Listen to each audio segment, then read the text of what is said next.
Hello students, स्वागत है हमारे इस यूट्यूब चैनल पर। और आज की इस वीडियो लेक्चर में हमारा जो टारगेट रहने वाला है वो बेसिकली रहने वाला है अल्फ़ाबेटिकल टेस्ट। ठीक है, अल्फ़ाबेटिकल टेस्ट जो कि आपके रीजनिंग का पार्ट है। किसका पार्ट है? रीजनिंग का पार्ट है। ठीक है, काफ़ी इंपॉर्टेंट माना जाता है अल्फ़ाबेटिकल टेस्ट, बिकॉज इसके ऊपर 2 से 3 क्वेश्चन आपके एग्जाम में पूछे जाते हैं। तो आज का जो हमारा टारगेट रहने वाला है वो इंट्रोडक्शन, उसके बाद हम बेसिक कॉन्सेप्ट समझाएंगे और साथ में हम आपको लास्ट में आपको हम क्या देंगे, एक होमवर्क देंगे। ठीक है, चलिए वीडियो में आगे बढ़ते हैं। ठीक है, अल्फ़ाबेटिकल टेस्ट में सबसे पहले हम बात करें तो हमारे पास आ जाता है द अल्फ़ाबेट। द अल्फ़ाबेट ये वही अल्फ़ाबेट है बेसिकली जो हम बचपन में पढ़ा करते थे, ए टू जेड। और ए टू जेड में अगर हम बात करें तो हमारे पास टोटल कितने 26 लेटर्स होते थे। 26 लेटर्स होते थे। बहुत से लोग इसको लेटर्स ना कहकर इसको अल्फ़ाबेट कहते हैं, अल्फ़ाबेट। ठीक है, तो इसमें कंफ्यूज मत होइएगा, लेकिन ये बेसिकली एक लेटर ही होता है। एक है तो लेटर, एक से ज़्यादा है तो लेटर्स। ठीक है, सो ये जो ए से लेकर जेड तक जो हमारे पास 26 लेटर्स हैं उन्हें आप यहाँ पर देख सकते हैं easily, A B C D, और इसी तरीके से करते करते आप देख सकते हैं कि लास्ट में जेड मिलेगा। ए से लेकर जेड तक अगर आप ध्यान से देखें तो ये टोटल 26 लेटर्स आपको मिलेंगे।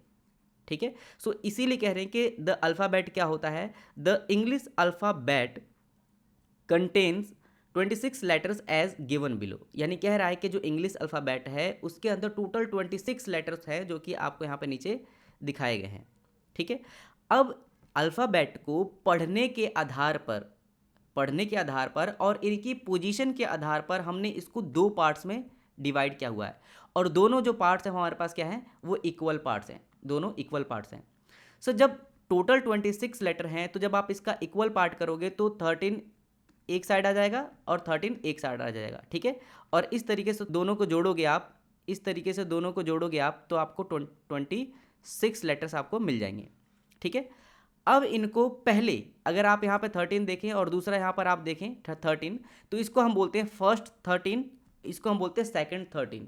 और इसी तरीके से हम इसका नाम रख देते हैं फर्स्ट हाफ और इसको हम सेकंड हाफ। अब हम किसकी बात कर रहे हैं, अल्फ़ाबेट की बात कर रहे हैं, तो इसलिए हम इसका नाम रख देते हैं फर्स्ट अल्फ़ाबेटिकल हाफ और दूसरा हम क्या रख देते हैं, सेकंड अल्फ़ाबेटिकल हाफ।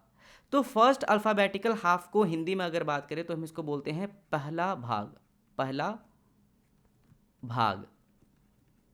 ठीक है, और ये हमारे पास दूसरा भाग। सो पहला अल्फ़ाबेटिकल भाग और दूसरा अल्फ़ाबेटिकल भाग। ठीक है, पहला अल्फ़ाबेटिकल भाग यानी कि फर्स्ट अल्फ़ाबेटिकल हाफ को हम ए से लेकर एम तक काउंट करते हैं और इसी तरीके से सेकंड अल्फ़ाबेटिकल हाफ को एन से जेड तक काउंट करते हैं। ठीक है, चलिए अब हम इनकी पोजीशन की बात करते हैं। पोजीशन हमारे पास जैसे कि अगर ए जो हमारे पास है ए पर आता है तो इसको हम फर्स्ट पोजीशन कहेंगे, बी 2 पर आता है तो इसकी 2 पोजीशन हो जाएगी। इसी तरीके से हमारे पास जेड 26 पर आता है तो ये 26 इसकी पोजीशन हो जाएगी। इन सभी पोजीशंस को याद करने के लिए हमारे पास एक ट्रिक है और इस ट्रिक से आप क्या करते हैं, ईजिली इन सब पोजीशंस को आप याद कर सकते हैं। ठीक है, सो चलिए अब हम उस ट्रिक्स की बात कर लेते हैं जिनसे कि हम ए से लेकर जेड तक जो लेटर्स हैं इनकी पोजीशन को हम लर्न कर पाएंगे। ठीक है, सबसे पहले हम बात करें यहाँ पर, जब भी हम यहाँ पर आपको ये कुछ तरीके सिखाएंगे, ये तरीके आपको जोक के टाइप का लग सकता है, मजाक के टाइप का लग सकता है, लेकिन ये सिर्फ और सिर्फ आपको याद कराने के लिए है, ऐसा रियलिटी में होते ही नहीं है। बट ये आपको पोजीशन को ईजिली याद कराने के लिए ऐसा तरीका बनाया गया है। ठीक है, तो सबसे पहले हम शुरुआत करते हैं ए से। जब भी हम अपने दोस्तों के पास कोई ऐसा प्रोडक्ट देखते हैं, ऐसा कुछ डिवाइस देखते हैं जो कि काफ़ी मस्त रहता है, तो हम क्या बोलते हैं, A1 चीज़ है, A1। ठीक है, जैसे मान लीजिए कि आपके दोस्त ने एक मोबाइल लिया और वो मोबाइल बहुत बढ़िया है, तो हम क्या कहते हैं कि A1 मोबाइल है, A1 A1 A1। तो A1 जब हम बोलते हैं तो इसी के अंदर छुपा पड़ा है हमारे पास 1, जो कि ये 1 किसकी पोजीशन हो जाएगी, ए की, तो ए हमारे पास 1 पर आता है। इसी तरीके से बी से अगर हम ध्यान से देखें तो बी से हमारे पास आ जाता है बिट्टू। बी से नाम होता है ना, किसी बच्चे का नाम बिट्टू या किसी इंसान का नाम बिट्टू। सो बिट्टू बिट्टू बिट्टू, तो बिट्टू में हमारे पास आप देख सकते हैं कि 2 है, तो बी कितने पर आता है, 2 पर आता है, तो ये उसकी पोजीशनिंग होगी।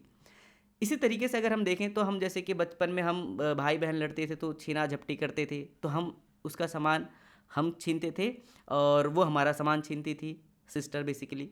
सो बेसिकली जो छीनना है, छीनने को हम इंग्लिश में हम ऐसा लिखते हैं ना, छीनना, व्हाट्सअप वाली लैंग्वेज, छीनना, ठीक है, CHHEEN, ठीक है, छीन। सो ये जो छीन है हमारे पास, इस छीन से ही हमारे पास क्या निकल आता है, छीन तीन, छीन तीन, छीन तीन। सो सी जो हमारे पास है वो 3 पर आता है। उसके बाद अगर हम बात करें, हमारे पास है 4D। 4D कैसे याद करेंगे? बचपन में आपने पढ़ा था 1D, 2D, 3D, ठीक है। अब आपको पढ़ना है 4D। ऐसे याद नहीं होता तो आप मूवी देखने जाते हो, बहुत सी मूवीज़ ऐसी होती हैं जिनके लिए आपको चश्मे की ज़रूरत पड़ती है, और वो चश्मा कैसा होता है, 3D, है ना। 3D मूवी को देखने के लिए 3D चश्मा भी होना चाहिए। सो 3D के बाद हमारे पास क्या आता है, 4D। तो जब भी D की बात करेंगे तो हम क्या बोलेंगे, 4D, 4D। तो 4 पे कौन आता है, D आता है, ये उसकी पोजीशनिंग हो गई। इसी तरीके से हमारे पास F की बात कर लेते हैं। F का मतलब, F फिक्स करो, 6 करो, फिक्स करो, 6 करो, फिक्स करो, 6 करो। सो F हमारे पास कितने पर आता है, 6 पर आता है, ठीक है। तो F याद करने के लिए कैसा तरीका है, फिक्स करो, 6 करो, ये उसकी पोजीशन होगी। अभी इंडिया जो हमारे पास है वो 7 सितंबर को बेसिकली ग्रुप ऑफ 20 कंट्रीज़ का समिट होने वाला है। इंडिया उसका रिप्रेजेंटेटिव कर रहा है, ठीक है, रिप्रेजेंटेशन कर रहा है। सो G20 मतलब ग्रुप ऑफ 20 कंट्रीज़, लेकिन यहाँ पर हम बात कर रहे हैं 7 की, ग्रुप ऑफ 7 कंट्रीज़। अगर आपको याद करना है कि जी कितने नंबर पे आता है तो आप ऐसा याद कर सकते हैं, ग्रुप ऑफ 7 कंट्रीज़। अदरवाइज आप ऐसा भी याद कर सकते हो कि अगर आप इस जी को ध्यान से देखो तो इस जी में हमारे पास क्या है, 7 छुपा पड़ा है, 7 छुपा पड़ा है, 7। यहाँ से अगर आप ध्यान से देखो तो यहाँ पर हमारे पास क्या छुपा है, 7, और यहाँ पे भी आप देख सकते हो कि 7 छुपा पड़ा है। सो जी कितने पर आता है आपके, जी आपके पास आता है 7 पर, ठीक है। उसके बाद हम बात करते हैं एच की। जो एच है, अगर हम डिजिटल एच लिखने की कोशिश करें तो हम कैसे लिखेंगे, ऐसा कुछ डिजिटल एच हम बनाएंगे, ऐसा, ठीक है। लेकिन अगर हम थोड़ा सा इसको ऐसे मॉडिफाई कर दें तो ये आपको डिजिटल 8 के जैसा नहीं लग रहा, डिजिटल 8 यानी कि ऐसा कुछ डिजिटल 8 दिख रहा है आपको। सो इसीलिए हम क्या करते हैं, जब भी एच की बात करेंगे तो हम डिजिटल एच लिखेंगे, और वो कैसा रिप्रेजेंट होगा, वो 8 की जैसा रिप्रेजेंट होगा, जो कि हमारे पास एच के 8 की पोजीशनिंग को रिप्रेजेंट कर रहा होगा। तो एच कितने पर आता है, तो 8 पर आता है, ठीक है। सो आई होप कि यहाँ तक तो आपको समझ में आ गया होगा। अब हम बात कर लेते हैं कि ए से लेकर जेड तक में हमारे पास, ए से लेकर जेड तक में हमारे पास 1 से लेकर 26 लेटर्स होते हैं। सो 1 से लेकर 26 तक हमारे पास जो लेटर रहते हैं, 1 2 3 4 करते करते हमारे पास 26 तक होते हैं। इसके अंदर हमारे पास अगर देखें तो 5 के मल्टीपल भी होते हैं, 5 के मल्टीपल, ठीक है। मतलब जो नंबर होंगे, इनकी जो पोजीशनें होंगी वो 5 के मल्टीपल की बात कर रहे हैं हम। तो 5 का मल्टीपल हमारे पास, पहला 5 का मल्टीपल 5, फिर उसके बाद 10, फिर 15, फिर 20, और उसके बाद लास्ट 25, ठीक है। सो ये हमारे पास 1 2 3 4 5, ये टोटल हमारे पास 5 लेटर ऐसे हैं जो कि 5 के मल्टीपल पर आते हैं, मतलब 5 के टेबल में आते हैं, ठीक है। सो इनको याद करने का हमारे पास एक तरीका है, वो है ईजोटी। क्या हमारे पास, ईजोटी,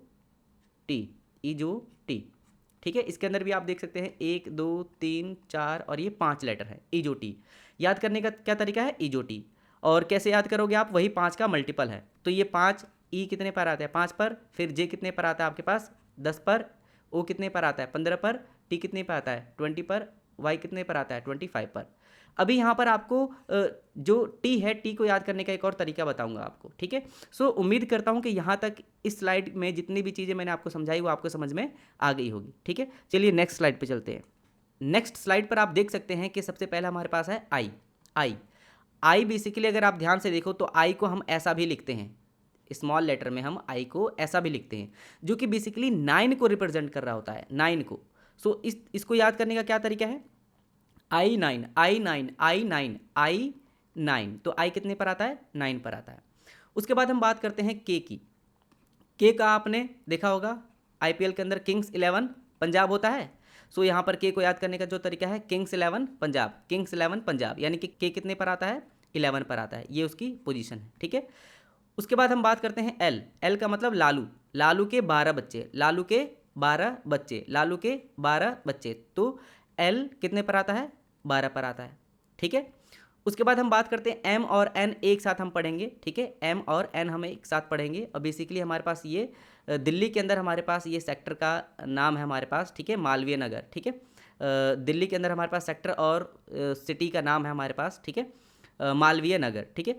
सो एम का मतलब होता है मालवीय और एन का मतलब होता है नगर। Malviya Nagar, Malviya Nagar, Malviya Nagar, sector 13-14, Malviya Nagar sector 13-14। तो मालवीय मतलब एम कितने पर आ जाएगा, 13 पर आ जाएगा, और एन कितने पर आ जाएगा हमारे पास, वो आ जाएगा 14 पर। तो मालवीय नगर मतलब एम कितने पर आएगा, 13 पर, और नगर मतलब एन 14 पर आएगा। तो मालवीय नगर सेक्टर 13-14, मालवीय नगर सेक्टर 13-14, ठीक है।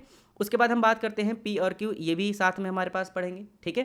सो यहाँ पर पी और क्यू की बात करें तो हम देख सकते हैं कि पी का मतलब होता है प्रिंस, पी का मतलब होता है प्रिंस, और क्यू का मतलब होता है क्वीन। जो हमारे पास ये प्रिंस है, प्रिंस 16 साल का है ना, 16 साल का प्रिंस, 16 साल का प्रिंस, 17 साल की क्वीन, 16 साल का प्रिंस और 17 साल की क्वीन। सो पी हमारे पास आ जाएगा 16 नंबर पे और क्वीन आ जाएगी हमारे पास 17 नंबर पर। सो 16 साल का प्रिंस, 17 साल की क्वीन, ठीक है। उम्मीद करता हूं कि ये भी आपको समझ में आ गया होगा। उसके बाद हम बात करते हैं आर की। आर को अगर आप ध्यान से देखो तो आर में हमारे पास कुछ ऐसा हम आर लिखते हैं जिसके अंदर हम देख सकते हैं कि पी के अंदर सॉरी आर के अंदर पी और र मतलब ये वाला, ठीक है। तो पी और र दोनों छुपा पड़ा है, तो हम पी और र को ऐसा लिखते हैं। र को हम अगर हिंदी में देखें तो कई बार हम लोग ऐसा भी दो बनाते हैं ना, दो बनाने का तरीका एक ये है, ठीक है, एक ये तरीका है, उसके बाद आपके पास ये तरीका है, उसके बाद आपके पास ये तरीका है, ठीक है। तो बेसिकली हम ऐसा जनरली बनाते नहीं हैं, लेकिन फिर भी मान लेता हूँ याद करने के लिए कि दो हम ऐसा भी लिखते हैं हिंदी की तरह, ठीक है। सो पी हमारे पास 16 नंबर पे आ जाता है, और ये किसको रिप्रेजेंट कर रहा है, दो को, तो 16 और 2 ऐड करेंगे तो कितने पर आ जाएगा हमारे पास, 18 पर। तो आर हमारे पास 18 पर आता है, ठीक है। उसके बाद हम बात करते हैं एस की। एस हमारे पास कैसे, तो 19 होता है, 19 19 19 19। तो एस का जो साउंड आ रहा है लास्ट में, एस का जो साउंड आ रहा है वो क्या रिप्रेजेंट कर रहा है कि ये 19 नंबर पर आ रहा है, ठीक है। 19 19 19, तो एस हमारे पास कितने पर आ रहा है, 19 पर आ रहा है, ठीक है। उसके बाद हम बात करें हमारे पास, जब हम आईपीएल देखते हैं तो बेसिकली हमारे पास वो कितने ओवर का होता है, 20 ओवर का होता है, तो हम इसको क्या बोलते हैं, T20, ठीक है, T20। तो T4 20, T4 20, T20 यानी कि टी कितने पर आता है, तो टी हमारे पास 20 पर आता है, ठीक है।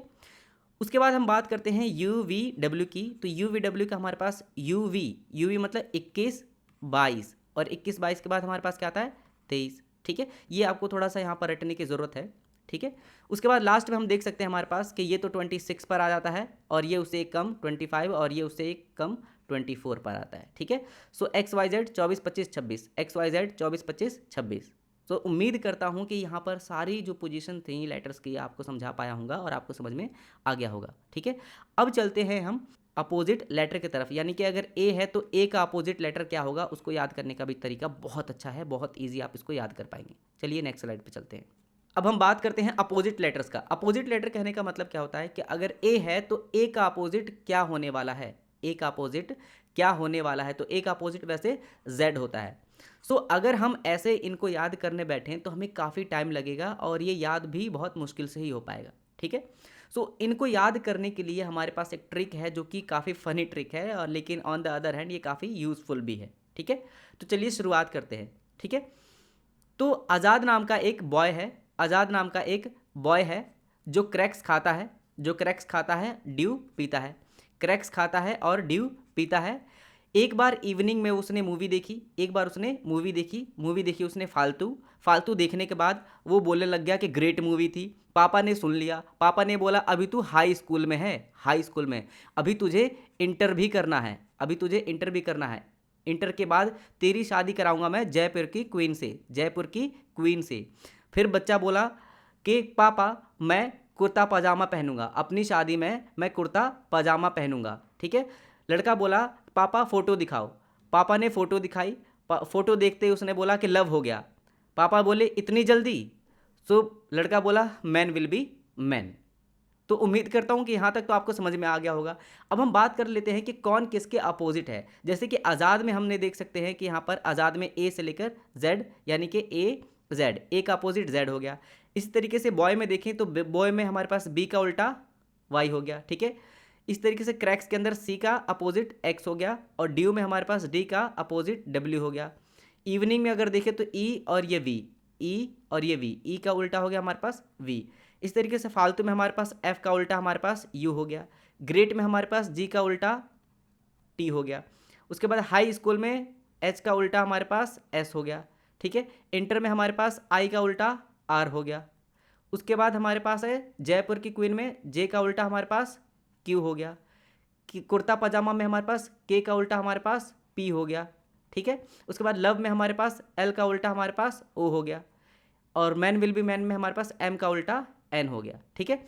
यहाँ पर एक चीज़ और ध्यान देने वाली बात है, ए आता हमारे पास फर्स्ट पर और जेड आता हमारे पास 26 पर। अगर आप इन दोनों को ऐड करोगे तो हमारे पास क्या आएगा 26। और आप इनमें से किसी को भी ऐड कर लो, यानी कि बी की पोजीशन और वाई की पोजीशन। वाई हमारे पास 25 पर आता है, बी हमारे पास 2 पर आता है, इसको ऐड करो 27 मिलेगा। सी हमारे पास 3 पर आता है, ये हमारे पास 24 पर आता है, ऐड करोगे 27 मिलेगा। यानी कि जितने भी हमारे पास अपोजिट लेटर्स है, अगर उनकी पोजीशन को अगर आप ऐड करोगे तो आपको हमारे हमेशा क्या मिलेगा 27 मिलेगा। आपको हमेशा क्या मिलेगा 27 मिलेगा, ठीक है। सो उम्मीद करता हूँ यहाँ तक आपको समझ में आ गया होगा, ठीक है।